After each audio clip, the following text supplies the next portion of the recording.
বলুন তো এই গরমে কারা কারা তরমুজ খেতে ভালোবাসেন বা তরমুজের আইসক্রিম খেতে কারা কারা ভালোবাসেন।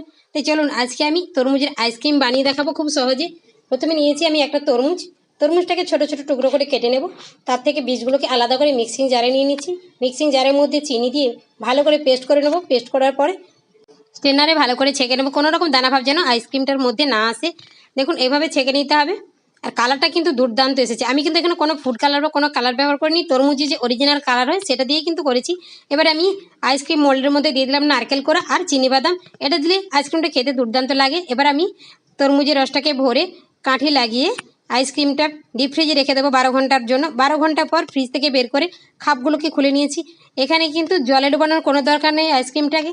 এমনি মোলটা রেখে দিলে, বাইরে যে প্রচণ্ড গরম পড়েছে, এমনিতেই আইসক্রিমটা খাপ থেকে বেরিয়ে আসবে। দেখুন দেখতে দারুণ লাগছে, খেতেও দারুণ। ভিডিওটা কেমন লাগলো কমেন্ট করে জানাবেন, আর চ্যানেলটাকে সাবস্ক্রাইব করতে একদম ভুলবেন না কিন্তু।